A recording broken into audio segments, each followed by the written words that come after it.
Right now, there's probably a crumpled bill hiding somewhere in your life, in a coat pocket, in a car door, at the bottom of a drawer.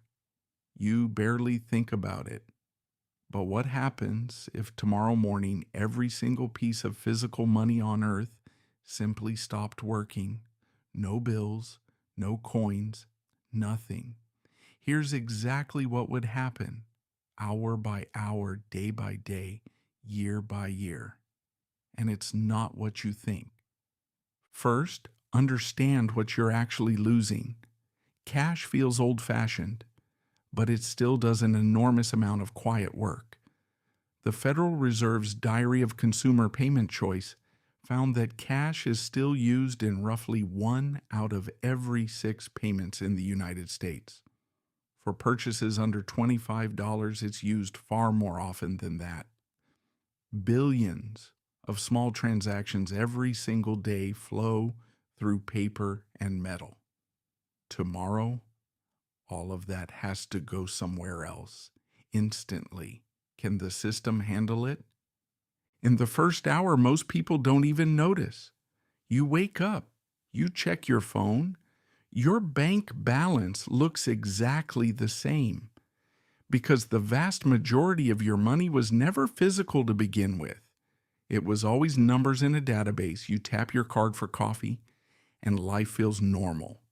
But across town, someone is trying to pay a babysitter. Someone is trying to tip a delivery driver. Someone is standing at a laundromat that only takes quarters. For them, the morning has already broken. By hour 6, the first real cracks appear. Vending machines, parking meters, toll booths, arcade machines, car washes, an entire hidden economy of coin-operated hardware goes silent at once. Small food vendors who run on cash simply can't sell. Farmers, markets stall. Garage sales end. And here's the part almost no one sees coming. The people hit hardest aren't the people with the least money in total. They're the people whose money lives outside the banking system. According to the FDIC, about 4.5% of American households are completely unbanked. No checking account, no debit card, no app. That's millions of adults whose entire financial life is conducted in physical currency. When cash dies, these people don't lose convenience. They lose the ability to participate in the economy at all. What do you do when your life savings is suddenly just paper? By the end of day 1, panic starts to organize itself. Banks are flooded, not with people withdrawing money, but with people desperately trying to deposit it, hoping their dead bills can still be converted into living digital balances. Lines wrap around blocks. Phone systems crash. Governments rush out emergency announcements promising that physical currency can be exchanged at full value. Some people believe them, many don't. And we know exactly what this looks like because it has already happened. In November 2016, the government of India announced, with only a few hours of warning, that 86% of the country's currency by value would no longer be legal tender. It was called demonetization. Overnight, more than 1 billion people were told their largest bills were worthless paper unless exchanged. The result was documented chaos. Lines at banks stretched for days. Daily wage workers went unpaid. Small businesses that ran entirely on cash watched sales collapse. Economists later estimated the move shaved measurable points off India's economic growth, and studies found the poorest households absorbed the worst of the damage. That was one country removing most of its cash with an exchange window. Now imagine every country, all cash, no warning. By day 3, a strange inversion takes hold.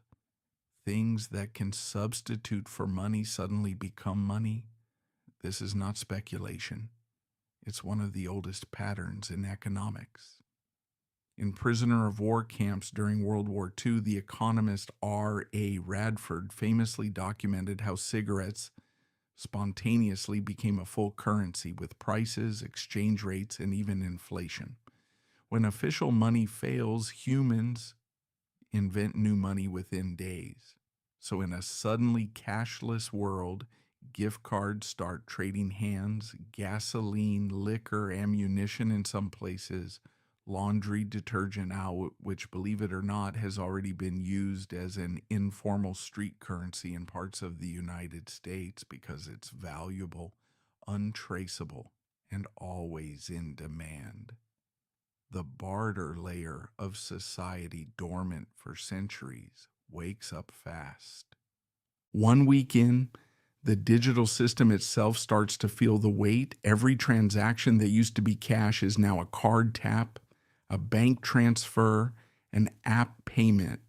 Payment networks were built with headroom, but not infinite headroom. And here's the uncomfortable truth. The digital payment system fails more often than you remember. In 2018, a Visa outage across Europe left millions of people unable to pay for anything for hours. In 2024, a single faulty software update from one company, CrowdStrike, grounded flights and froze checkout systems around the world in a single morning. In a world with cash, those moments are annoying. In a world without cash, they are total. When the network goes down, the economy doesn't slow, it stops. Every store becomes a museum. You can look at the groceries. You just can't buy them. That's the first counterintuitive twist.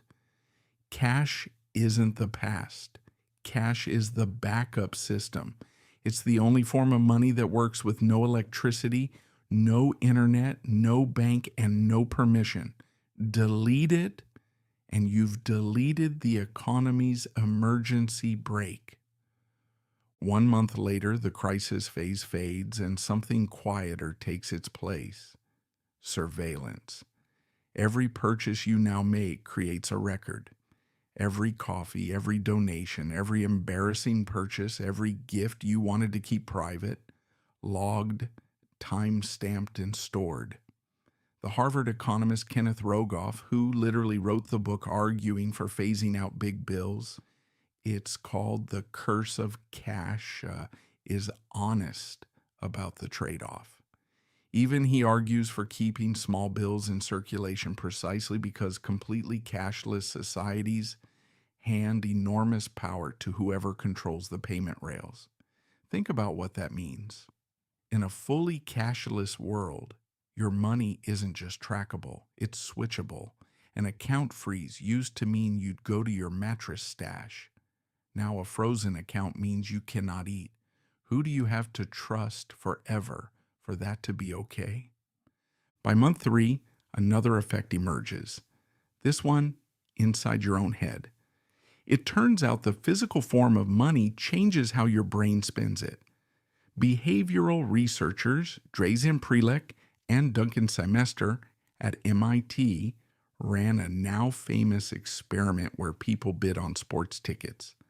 Half could pay in cash, half by credit card. The card users were willing to pay roughly twice as much for the same tickets. Twice. Paying with physical cash activates something researchers call the pain of paying. You feel the money leaving.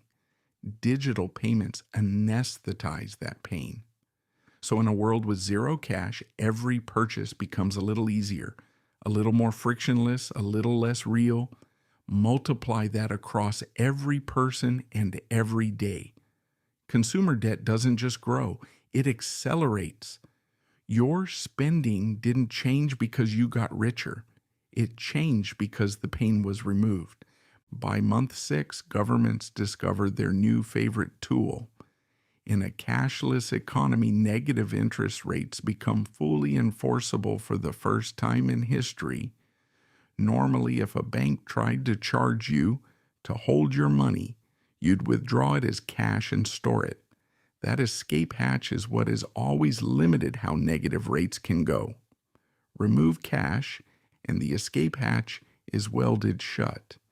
Central banks can now, in effect, make your savings shrink on purpose to force you to spend. Economists have openly discussed this as one of the main policy attractions of a cashless world. Your money is no longer fully yours to hold. It's programmable, and you're not the one writing the program. 1 year later, the world has adapted, because the world always adapts.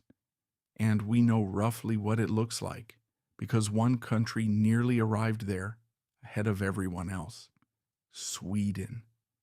By the early 2020s, only around 1 in 10 payments in Sweden involved cash, and many banks and shops stopped handling it entirely.